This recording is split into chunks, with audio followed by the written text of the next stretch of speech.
Sí, el 9 d'octubre és el dia més important de tots els valencians i més ara que venim després d'unes eleccions i per primera volta en més de 20 anys ha hagut canvi de govern i jo crec que s'ha notat perquè avui per exemple ha hagut l'alta distinció a Raimon, que era un perjudicat des de feia molts anys per la Generalitat Valenciana, o a les víctimes del metro, que ha sigut brutal el que han fet en elles, no? Jo crec que és una via d'esperança i és el primer 9 d'octubre aixina, i a part ja de lo que és el 9 d'octubre en si, clar.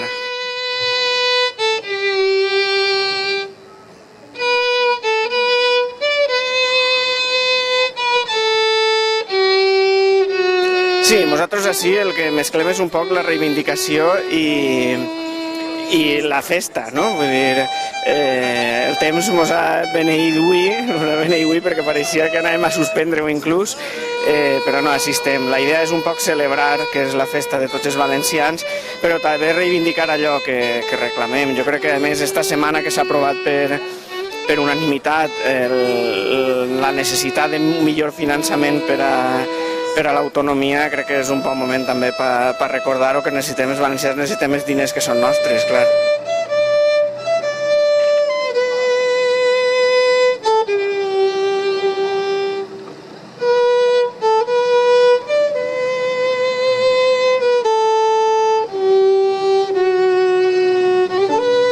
Sí, clar, és una festa oberta, vull dir, nosaltres sempre hem fet això com una festa oberta i jo crec que des que tenim la imatge d'Ovidi, que és un bon punt per demanar i per oferir això també un poc com homenatge a totes aquelles persones que han lluitat i que lluiten per la construcció del País Valencià, no? I bueno, doncs això és festiu, és obert, qui vulgui pot vindre sense cap problema.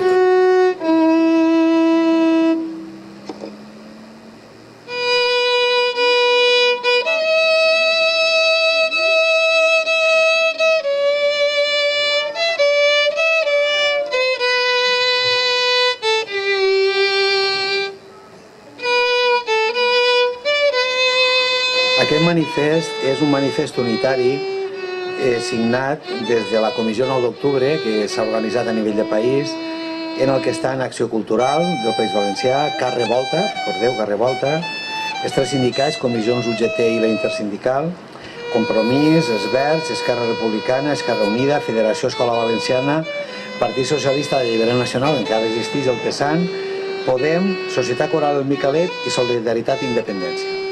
Sobre este text bàsic ens hem permès introduir alguna coseta, el col·lectiu d'Alcoi, que no la notareu, però que l'hem posada, per tant, este és el nostre manifest d'avui, que assumim aquell amb les cosetes que hem afegit, que tampoc són massa, són coses d'estil, algun adjectiu i poc més. 9 d'octubre, nou finançament, nou país.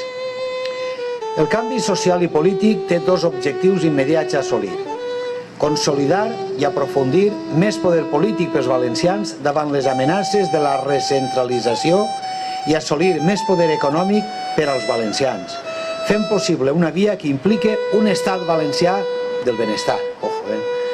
Després de 2 dècades de govern de la dreta al País Valencià, el passat 24 de maig el canvi polític es produïa a les institucions valencianes, obrint-se un nou cicle amb nous reptes al davant, i cal molt de treball perquè el canvi sigui efectiu i real al País Valencià. Tots fem falta. La situació al nostre país és la d'un territori que aporta a l'estat espanyol més recursos dels que rep. No podem acceptar que aquesta situació d'espoli colonial continua en el temps. El País Valencià ja s'ha empobrit i degradat prou en els darrers 20 anys. Cal tallar aquesta línia evolutiva negativa per a la dignitat i la qualitat de vida dels valencians i de les valencianes. Cal, per tant, un canvi de l'actual sistema pel qual el País Valencià aporta recursos a l'Estat malgrat tindre una renda inferior a la mitjana estatal. Ja no som un país ric, si és que alguna vegada ho hem sigut. Més ahir ha estat el contrari, som un país arruïnat.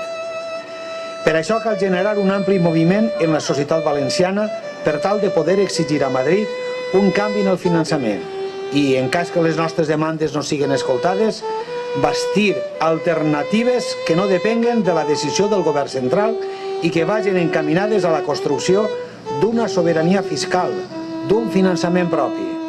Acudir als tribunals tenir estat propi el que calga per tal de salvar la dignitat i la vida dels nostres fills i nets. O dels nets va per mi, clar. Una altra de les mancances és el dels mitjans de comunicació. La comunicació audiovisual és fonamental en els nostres temps i també aquesta situació que patim no és pròpia d'una societat democràtica.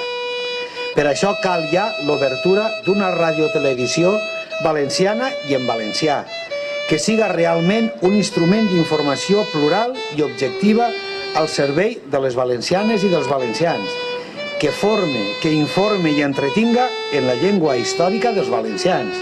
I per això mateix cal que tornen les emissions de les televisions autonòmiques germanes, TV3 i IB3, conformant així un marc audiovisual propi i comú de normalitat amb els territoris amb els quals compartim història, llengua i cultura. Com a país, som també sensibles al món en el qual vivim. El drama de les persones refugiades i de la immigració formen part d'un món de desigualtats que crea conflictes i que ens afecta i davant el qual calen respostes efectives per als drets de totes les persones. En aquest sentit, ens manifestem en contra de com s'ha gestat el Tractat Transatlàntic de Comerç i Inversions, un veritable atac als drets socials i de ciutadania i un atac també a gran part del teixit productiu i a l'activitat dels nostres empresaris. Som conscients, finalment, que estem davant d'una societat més oberta, més permeable als problemes socials. Fruit d'aquesta nova realitat, hem d'enfocar el canvi viscut al País Valencià amb esperança, però sobretot, i especialment en la responsabilitat i fermesa.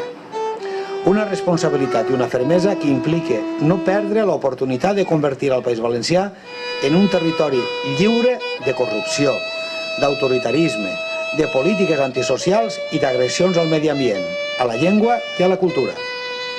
Avui, com ahir i com demà, continuem reivindicant la dignitat d'un País Valencià viu i plural. El País Valencià serà valencià o no serà, i de tots nosaltres depèn. Visca el País Valencià!